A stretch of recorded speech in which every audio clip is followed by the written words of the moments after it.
Estoy.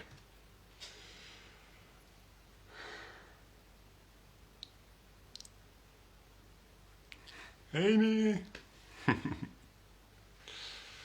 Hey, René. Thanks so much for joining. Yes. Guys, I'll give just 1 minute for people to join and then we can get started.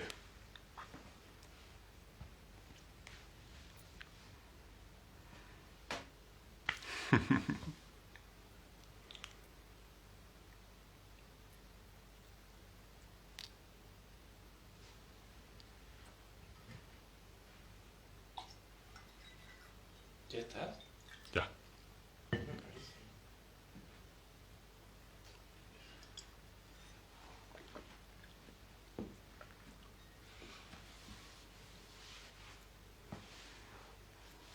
Hey.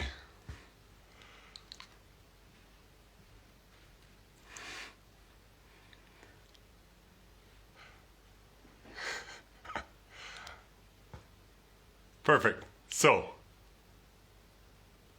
let's just give 1 more minute because I don't see Fabrice yet. Ciao.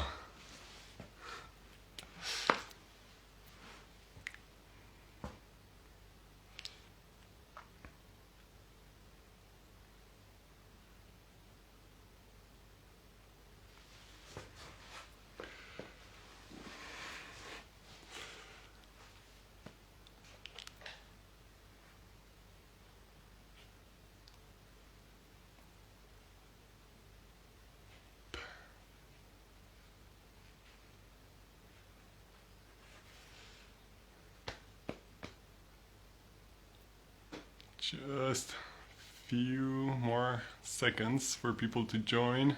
Yes, thank you.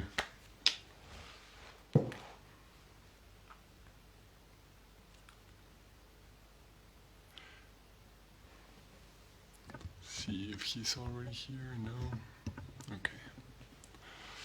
I'm excited for today's interview, guys. It's gonna be a good one, I think.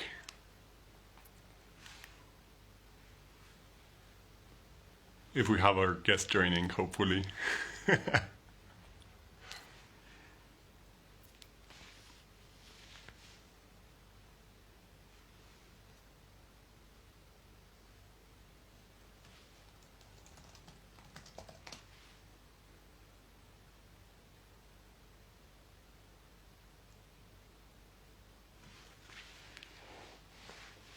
Hey guys, just a few more minutes.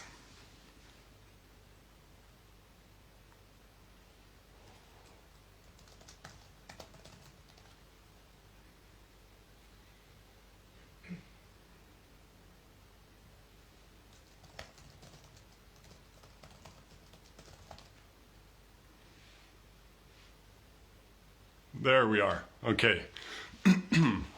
Now we can get started. Fantastic. So, guys, just a short intro for today's session. We will have, I will have the pleasure of speaking with Fabrice. He's a Canadian artist. He's doing fantastic hyper-realistic drawings that you've probably already seen. I've been sharing them all over, and I think they're amazing. The level of detail is really fantastic, and Fabrice is also a personal trainer, so he doesn't do art as a full-time job. So he's going to be sharing today, we're going to be talking not only about his journey, but also about the habits and the mindset that have enabled him to achieve what he has up to now. So I'm very excited to have him in. Let me ask him to join. There we are. 1 sec. Hey, Fabrice. How are you? I'm good. Thank you so much for doing this, for taking the time. I know you have been doing a lot of lives lately. Yeah, I guess so. I hope that this one, you get something out of this one, at least a No. good conversation between the two of us. Hey, no worries, man. No problem. My pleasure. Excellent. Thank you so much. So, How's the audio? just to get the... Huh? How's the audio? It's good. It's good. You hear me well? Oh, yeah. Fantastic. So guys, anyone that has any question, please make sure to add them on the question mark, not on the comments, because then they get lost, okay? Yeah, that's true. Fabrice, I let me learned start that the again. last Just a time. little bit of, yeah, it's terrible. Then you cannot find them anywhere. Yeah, So yeah, yeah. tell me a little bit about yourself, Fabrice. Where are you from? What do you do? Where am I from? Well, I was born in the Netherlands. So me and my family, we moved to Canada, Nova Scotia, where I'm currently living, when I was 9 years old, I think. So that would have been like in 1998, maybe, I think, or 90. I think that's when we moved. Yeah, 98. Um, so what do I do? I'm a personal trainer. I'm currently, I guess you could say, working part-time as a personal trainer right now. Well, I guess unofficially part-time, but my hours more so reflect working part-time, I guess you could say. And Okay. I guess striving for being a full-time artist. So I guess I'm doing both of them part-time, I guess you could say, but yeah. Fantastic. And and why did you start drawing? When did I start drawing? It's hard to remember, I think, that far back, really. When did I start? I started taking drawing seriously when I was 8, I think. So I was drawing, I think, a little bit before that, just as a little kid, just messing around. But I think when I was 8 or 9, I remember taking it seriously, like drawing Pokemon and Dragon Ball Z, and just yeah. I was Do seeing you like, still keep those drawings? Do you have them? oh yeah, yeah, I do. I could post them on my stories if you want. I still have I still have every drawing I've ever made in my entire life. So Wow. I've never thrown out a single drawing I did since I was like 8. So I knew when I was 8 that I would want to look at them today. So That's awesome. Yeah. I have a binder in my room that has all my old anime drawings from like 25 years ago. Wow. So I could, That's really cool because I I'll guess you can see the whole progress since yeah. you're 8 years old. That's amazing. Yeah, I have everything. Yeah, so I'll post some of those on my story if anyone's interested in seeing some old anime drawings from 25 years ago. That would be really cool. You Yeah, should. Please do. yeah. And tell me something. I know that your mom is also an artist. How did that play into your becoming an artist or doing this seriously, as you say? I think it was huge. So I think like the more that I like understand about like what makes people what they are, like the more interesting it is looking back on it now. Like for example, like like nature versus nurture and the combination of both, right? Like so I do think that there's like a some genetic component to like, particular probably like the stuff that I gravitate towards. But uh definitely environment and upbringing or just like circumstance is a huge factor in what you do as well. So I think looking back on it now, I think there's probably it's hard for me to pinpoint exactly, but there's probably some significant genetic component that gravitates me towards wanting to do this type of art. But yeah, like I think in my situation, it's probably like uh the best of both worlds, right? Like probably somewhat of a genetic makeup to want to do this type of art, right? And then just growing up with mother and a community like in Shetty Camp where we moved, it's very, very there's a strong art culture and all that stuff, right? So like growing up, like I would see my mom draw pictures when I was like a little kid, and it was like really fascinating, right? And like she was never really like a high level artist when it came to drawing. Like she was into like hooked rugs and recently into painting and stuff, but still as a kid it was like really, you're like 6, 7, 8 years old and you're like, whoa, like you can make pictures with pencil and paper. That's crazy. I didn't know you could do that. Right? Like And if you think about it, there would have to be a time where you had never seen a drawing before, right? Like that might have been when you're 5 or 6, but like there would have had to have been a moment where you didn't know that you could create a picture with pencil and paper, and then you finally saw that that was a thing that people could do, and you're just like, what? That's weird. Is this some kind of optical illusion or something? What's going on? And I Yeah. guess also the what you were saying, right? The support, the nurture as well that you get from Yeah. seeing that role model, someone Yeah. in your house, not something. Yeah. Yeah. I think You know, that's right. yeah. For me, Mexico City or with a culture in Mexico is much more than the typical myth of the artist that just doesn't make it, and my dad was also an artist, is also an artist. So there Oh, was yeah. Yeah. this today, and I think it's great that you had that support and. Yeah. Yeah, I think whether we, like to admit it or not, like we're a product of largely like our genetic makeup, a lot of it, and then our environment, right? So like if you were brought up in a family that, didn't value health and fitness for whatever reason, like that's not something that is inherently something that people value right from when they're born necessarily. It might take you a little bit longer to discover fitness, for example, or, in my case, I might have not started drawing till I was 20 years old or something, till I saw someone else do it on Facebook or Instagram or something, right? But I was lucky enough to be exposed to it as a really, really young child, and I was lucky enough that I was able to see progress right away. Like, every single drawing I did when I was 8, 9, like it was just like linear progress for like, well, I guess forever. I never stopped making linear. I cannot wait to see those drawings. I really want to see the anime as an 8-year-old. Yeah. But okay, so let's shift gears a bit, because I know, and we had the conversation that I know you're very much into personal development, habits, the mindset.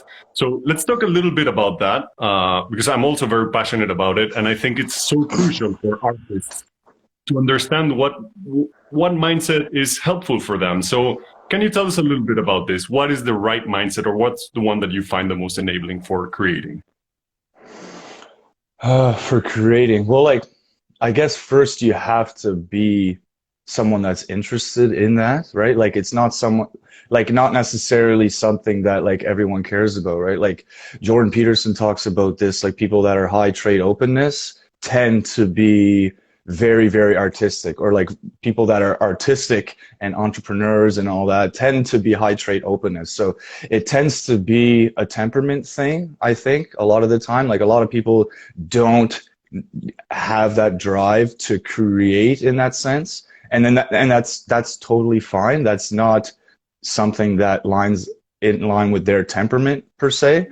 But like if you're someone that is driven or is gravitated towards creating you have entrepreneurial mindset, or like tendencies rather, and you are driven to create art, that underlying mindset is going to be there in terms of your interests already. But I think in terms of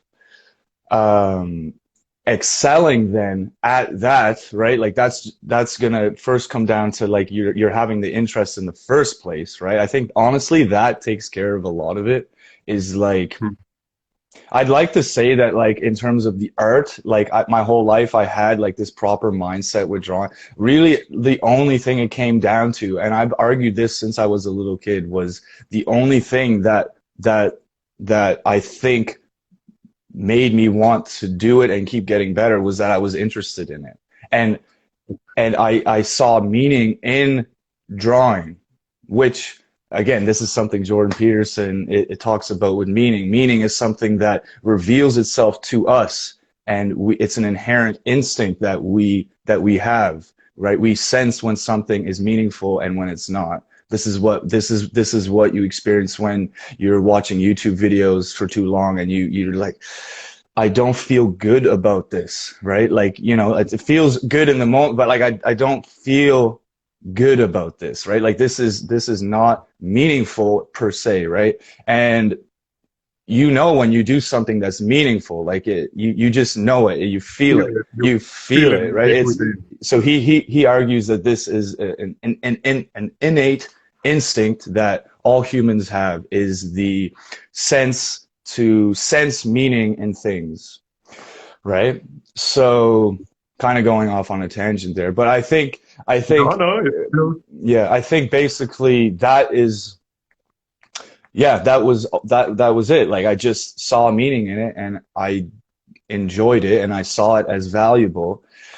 And I think the underlying mindset was just, okay, how do I just want to get better each drawing, and better by my standard was just, okay, for me, I like to measure my results. So like, that's what draws me into lifting weights early on too, right? Was like, I really, really love the fact that I could measure progressive overload in the gym and track it and measure those variables and objectively be able to measure progress in the gym and my physique by lifting more weight, reps, more volume, and so forth, right? And this was the how do you exact, do that with the height?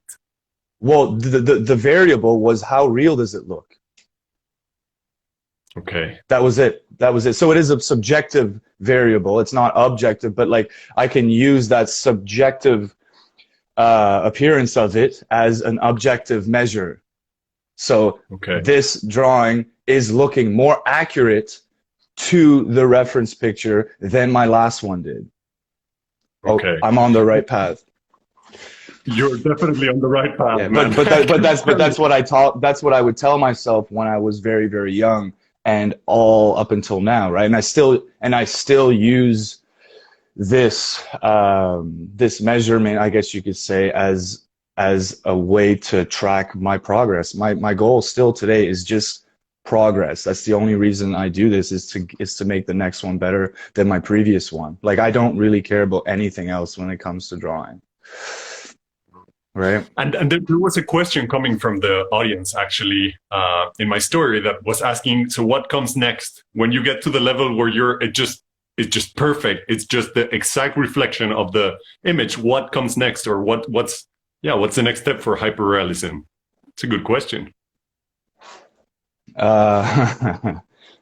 So I mean, that perfect, I mean, yeah, it depends. Okay, so it depends, because like you could in that situation, I would say you can always take a more difficult picture and then try to perfect that, because like there's certain pictures, like for example, there's certain reference pictures that I would now be able to take on that a year ago I would not even be able to comprehend trying to draw, right? Because I didn't know how to see. I could, I could see those details, but I wouldn't be able to translate in my head what those details translate into what techniques, and what I wasn't able to extract it, abstract it into more simpler concepts to be able to translate that onto the page, right? So it's like, I don't know, like to me, I make the analogy of like doing mathematics, right? Like it's like, can you get to a perfect level of mathematical understanding? Like there's no real ceiling to it, right? Like you can always understand more complicated formulas and theorems, and like there is no ceiling to it, right? So it's like, okay, if you perfect this level of hyperrealism, well, there's always going to be that next more complicated image that you could try to render onto a page that you were not even able to conceptualize a few months ago, right? So that's my answer to that. Nice. And what about in this perfecting and in getting better at everything, right? You need to have certain habits. Yeah. And what are those habits for you that have enabled for you to grow and perfect your work? Well, I would say consistency and just creating I guess a habit itself is the habit. So like a good habit to get into is to create habits. Yes. Right. So like I'm inherently like really like extremely lazy person, like, but like in spite of my laziness, I would say that the only reason that I'm able to like really get anything done ever is that I have certain habits that make it less difficult, I guess, to execute. So like the more that you can automate things in form of a habit, the less willpower it takes to execute those tasks, because like your body has kind of like already made your mind has already made its mind up that it's going to do that thing at that time, and it's there's less room for like messing it up, right? Like for example, with my workouts, just a quick example would be like if I have a client, if I have like morning clients, for example, let's say 11, 12, 1 o'clock sessions, and I have a break from 2 to 4 o'clock, and then I have sessions at the gym at 4 and 5, well, I have a 2-hour window between 2 p.m. and 4 p.m. that like that's my workout time. And like I don't have to decide to do that workout in that moment. It's just already made up. My mind's already made up that like that's just what I do every day. It takes no mental effort to like decide whether I'm going to do it or not. It's, you know what I mean? So with drawing, it's the same thing for me. Like I'm not the guy that's going to sit down for 8 hours and draw. It's not like, I'm not going to do that, right? But like what I can do is get up and draw for 1 hour, 2 hours before even checking my phone, and before eating breakfast. I can get an hour or two of drawing in, and then like, okay, I didn't have to force myself to do it, because like it's already conditioned that like as soon as I wake up and drink my coffee, I'm drawing, and it doesn't take any, you know, and by the time you realize what you're doing, an hour has passed, and you know, you got, you know, a third of your drawing done for the day. And it's like, yeah. So I can do a couple sessions a day, and it takes not that much mental effort in terms of like convincing myself to do it. So half the battle is just tricking yourself into like getting the work done in the least fatiguing way, right? So like if you're wanting to be doing this for as long as possible, you want to be doing things in the way that like fatigue you the least amount. And again, this translates again to like lifting weights, right? Like if you get a certain stimulus for a certain level of fatigue, it's better to take the exercise that gives you the same or more stimulus for less fatigue, because then you can repeat it more often, right? So it's the same with drawing, like plug things in a way that like take the least willpower and are the least fatiguing, so that you can repeat them most often, and never, yeah, and you're not burnt out, right? Like if you're constantly trying to hype yourself up to do 6-7 hour sessions, and then like you're always like you're never going to stick to it, right? But if I can do 2 hours of drawing a day every day for the next 50 years, and I could commit to 2 hours a day for the next 50 years. And like, that's fine, right? I'd rather do that than be the guy who's drawing 6-8 hours a day and then he takes a month off. I used to be that guy, but I draw way more hours per week, per month, per year now than I ever did when I was doing 8-hour sessions. Super interesting. And you say you're striving to get to a point where you're living off your art, or where you're doing that full time. Yeah. Would that translate into putting more hours in and having the same, maybe not the 8 hours, but maybe 4 hours per day? Yeah. Something you can commit to? Exactly. Yeah. For me, being a full-time artist isn't about working the full-time hours. Like, oh, I have to work a 12-hour, 8-hour day. Like, all that means to me is I can sustain myself comfortably with my art. If that means I'm drawing 2 hours a day, that's even better. That's whatever. I don't care. But ideally, I would like to be drawing 4 hours a day. That's my ideal schedule. A 2-hour session in that first 2 hours when I wake up, you know, and then I'm going to eat breakfast. I'm going to go to the gym, get my workout in, and then I'm going to go home. I won't have personal training sessions to do, because this will be my only thing that I'm doing. And I can just come home after my workout, chill, eat supper, and then draw for another 2 hours. And then the rest of the other 4 hours of work day is dedicated to making content, making my YouTube videos, editing tutorials, replying to clients on Patreon or whatever, like all art related stuff. But in terms of drawing, 3-4 hours a day, I find is my sweet point. Is the really Yeah. Anything past that, I find I'm getting diminishing returns in terms of my concentration. And yeah, like I could doodle for 6 hours a day, sure, that's fine. But in terms of like making hyper realistic art where like every frigging stroke has to be accurate to but like a tenth of a millimeter, it's just like it's a lot of focus. Like it, yeah. It must be exhausting, honestly. It must be super tiring to be focused for so long on a painting, on a drawing. I mean, Yeah. Now there's certain parts where like I can be looser, right? Like if I'm using, like, let's say there's like for example, when I was working on Walter White's forehead, there was, like, it looks very, very intricate and technical, but like each individual detail isn't actually accurate to that exact part of the reference picture. Like I was kind of going a lot looser, right? Like the overall effect is the same as the picture, but if like each individual detail is not where it is in the picture. So I was kind of like going a little bit more freestyle.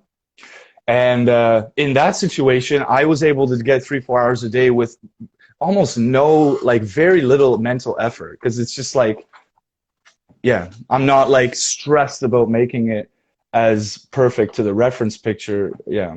So, but when I'm working on the eyeball, for example, there's no room for error when it comes to that. You can't really freestyle, in my opinion, that, right? Like you can tell, like people's likeness are in their eyes and their features, right? Like you're not going to know someone's likeness based on whether their forehead details here or here, right? But the shape and everything with the eye has to be very, very accurate to the picture. So okay. in terms of doing something like that, it's more stressful. Yeah, yeah. And has your eyesight changed with this level of detail that you do? No. It was a question. No. No, Okay. no. For the good or bad, maybe. What do you mean, like my eyesight? Like, Maybe I don't know if it gets too tired or just to focus on the detail that you do. One sec, I'm gonna turn the fan on. I'm sweating my face off right.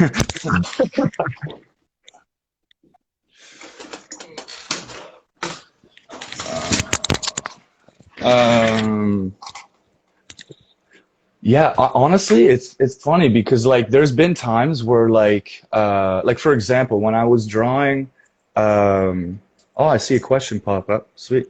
Yeah. When I was for example, this one right here, when I was drawing Billie Eilish a year ago, this right on this side right here, if you can see it. So yeah. I drew that in 6 days. And okay. Yeah, which that's a 50-hour piece. And so like I was doing 8 hours a day, 9 hours a day of drawing plus editing stuff. So I was like working like 12 hours a day. This was when COVID first hit. And I was like, you know, I just moved back to the city after things were going to start opening up soon. And I had nothing really to do but to draw. And I just got into this groove where I was drawing for 8 hours a day, like 8+ hours a day. And and I noticed that by the end of it, like by 6 hours point, like whether I was tired or not, like it could have been middle of the day, but my eyes would get, I couldn't like focus as much, like things would get blurry a bit. Yeah. So that's it. That's, yeah. But so I guess you could say like if I'm drawing too long in a given day, it's hard for me to like focus on those details. Yeah. And I almost become blind to it. Like it's, yeah. Oh wow. Yeah. Not not literally blind, but I mean like it's hard to like, you become desensitized to the details. Like you can't see them for what they really are. You just, you know, like you hear the same word. You know when you hear the same word over and over again, it stops sounding like a word. It's called semantic satiation. It's like the same word sounds weird when you see it written a bunch of times. Well, that's it's the same for detail. It's the same. Yeah, I thought it would be the opposite. I thought it would be the opposite, that you would be able to see even more. You know, as other artists doing color, they begin seeing different shades that for me are invisible. True. That's true. That is true. That is true that is true in the span of days, weeks, and months. Okay. Like, for example, I'm with this Walter White reference picture, there's details that I can see now that I can't, like, that I wasn't really noticing a week ago. Okay. Okay. But in the span of one day, then there's only so much that you could gain, right? Like, you need to rest, sleep, let your brain reconcile, consolidate that new information, and then come at it the next day with fresh eyes, right? Like, you don't learn when you're doing something, you learn when you're resting. Yeah. So there you go. Another good habit for artists, not only to create on specific times and to do it consistently, but also to rest. It's super important in general for creativity. It's also super important for learning anything new. Yeah. Fabrice, let's go to the question that Renee is asking. What is your greatest aspiration for your art? I think well,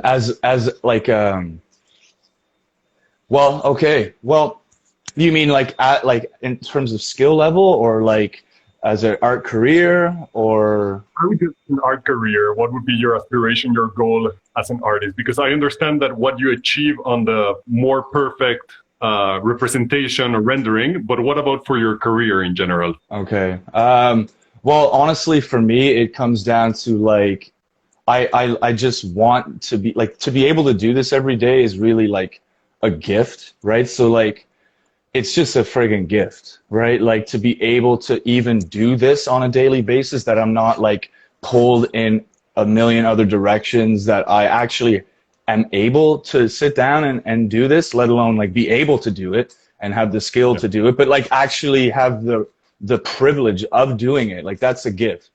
So, I mean, honestly, if I could just keep doing what I'm doing now and just financially be able to like sustain myself with it, like, that's my ultimate aspiration with my art career. I'm not looking like, ideally I would like to be able to like really thrive financially as well, right? Like, who knows what opportunities will come up, but as long as I'm able to keep doing this and put food on the table, like, and continue to get better and better, like, honestly, that's all I really care about. But in terms of like the big picture, like, one thing I've always thought about is like, when I first started my Instagram page like 2 years ago, February or April or May of 2019, just over 2 years ago, I started this page, and I called it Fabrice the artist, right? So like, in my head, that's like what I saw myself as, and like almost as like, it's not in like an arrogant way, like I'm the artist, like I am a artist, but like I always thought, like, I just thought like that, like, if you think of an artist, you think of Fabrice. Like, that's what my long vision was. Like, he's Fabrice, the artist.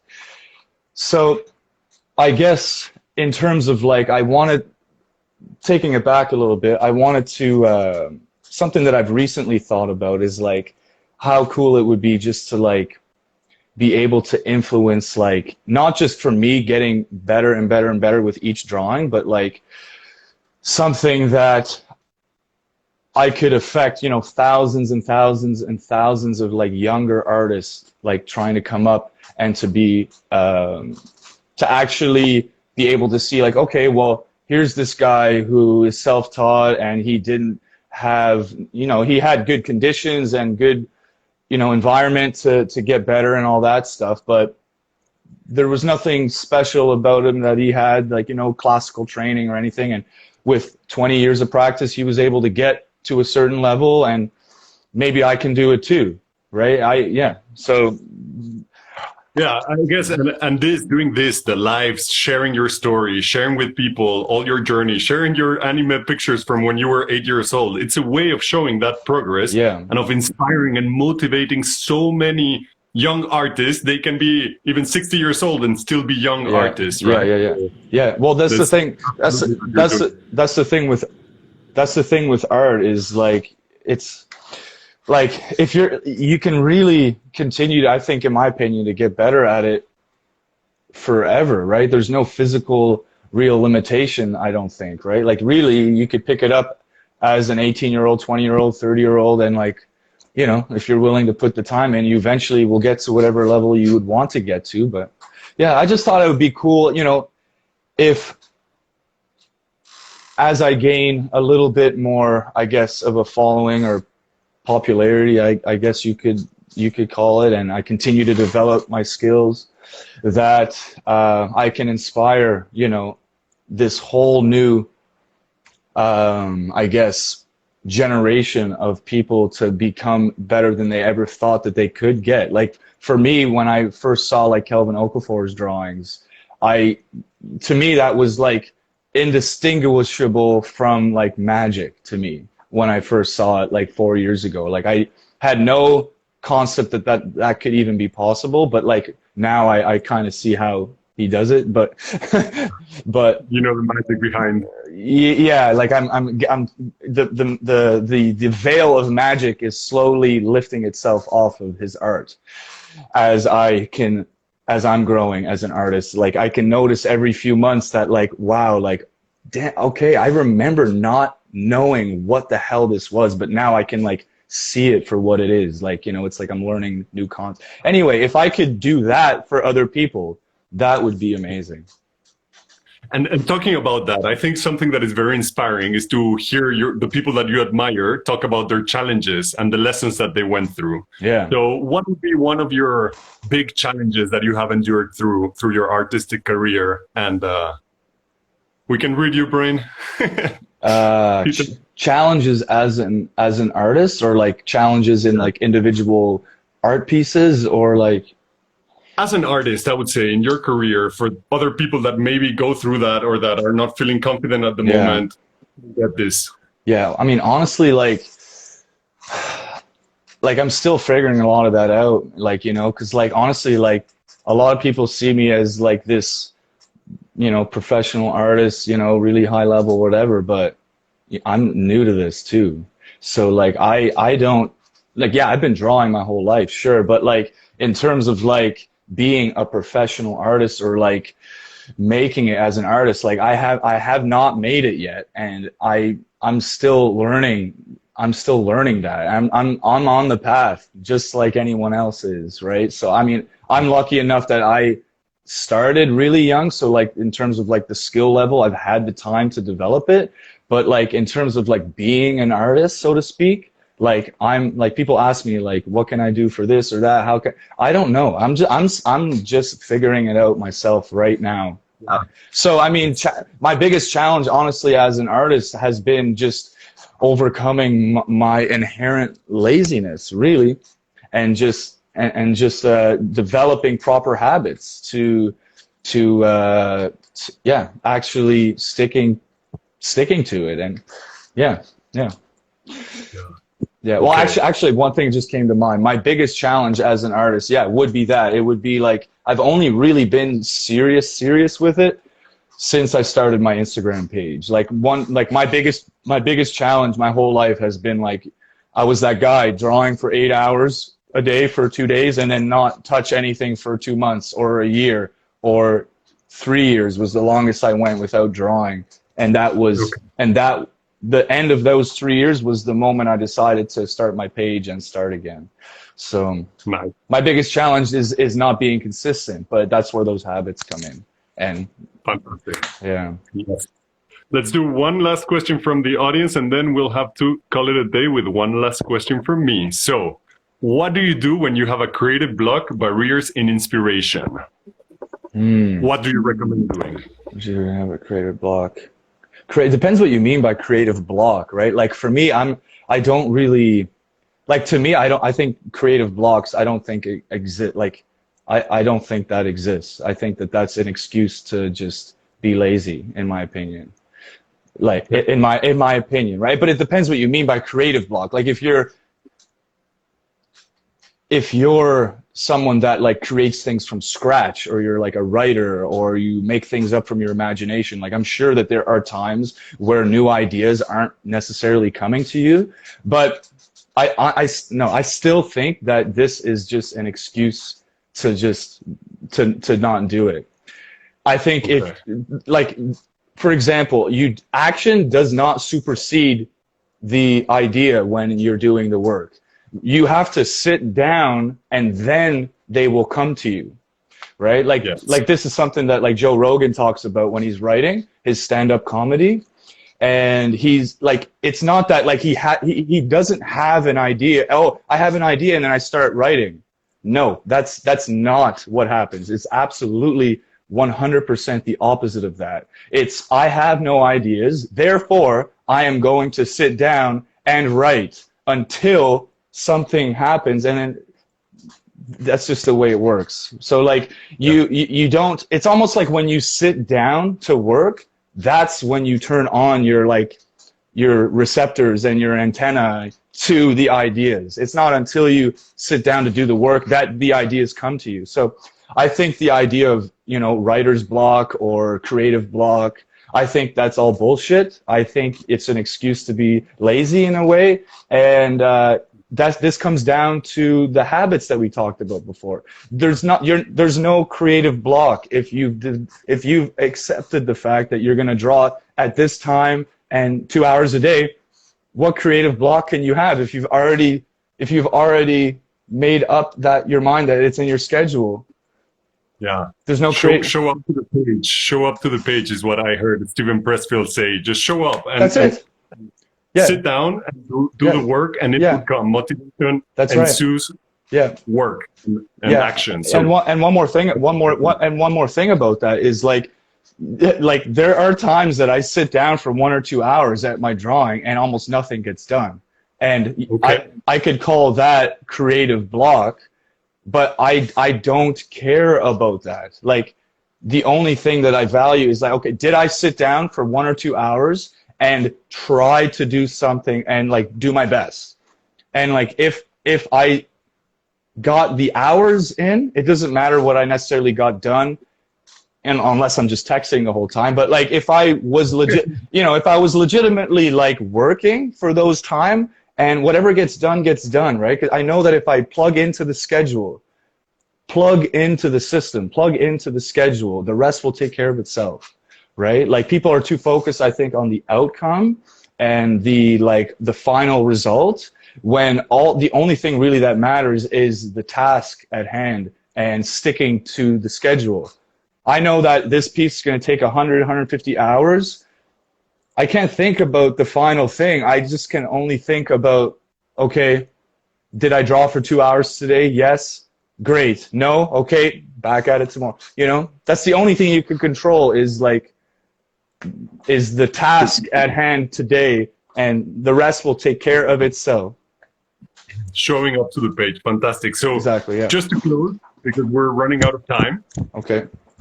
The last question that I'm asking all of my guests. Sure. One takeaway for an aspiring artist, young artist that is just starting to unlock their craft.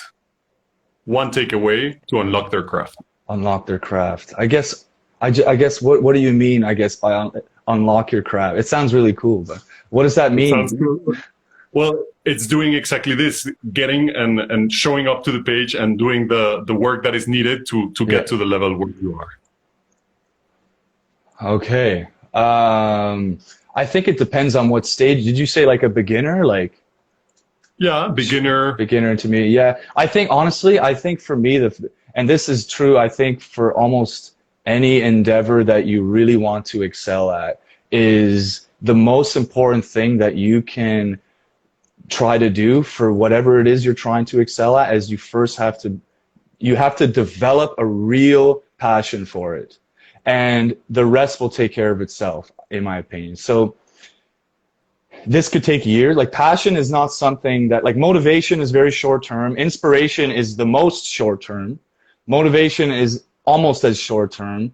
You know, habits and willpower, these can get you very far. But all these things developed over the course of months and more specific, probably years, they will eventually, they don't always lead to passion, right? Because you can't be passionate about everything. But like if you are going to do something and excel at it for the rest of your life, you will eventually have to develop a passion for it. And that's going to take years, but once you've developed that passion, then I think you're all set. So I think just stick to the plan, show up to the page like you say, and just have fun with it. The first year, 2 years, like for me, I see this as work as well as my hobby, but I see it more as work now. Yeah. That I'm very passionate about, but early on, you have to just be having fun with it. It's got to be fun. And if it's not fun, then what are you doing? You're not going to become passionate about it if you're not having fun. And then if you're not passionate about it, you will eventually quit. Yeah. I had a mentor that said, you're not a tree, you can move. So if you're not having fun, if you're not enjoying it, do something then else. change. Do something else. You Yeah. can do anything else. Yes, so yeah. enjoy what you're doing. No one says you have to. Yeah. No one says you have to do drawing, right? You could take up jujitsu. You could take up chess. You could take up anything, right? Anything. Like drawing is just something that I became passionate about at a very young age, and I am lucky enough to continue doing it now, right? So yeah, I think all these principles can apply to anything else that you're doing, whether you're practicing chess or martial arts or painting or anything. Yeah. Excellent. Well, we close with that. Thank you so much again for doing this. You're Thank you all welcome. guys for watching. We will have another live next week, next Friday, with another fantastic artist. I'll be announcing it on Wednesday. So stay tuned and watch it next week. Thank you so much, Fabrice. Have a great weekend. See you. Thanks, guys. Take care.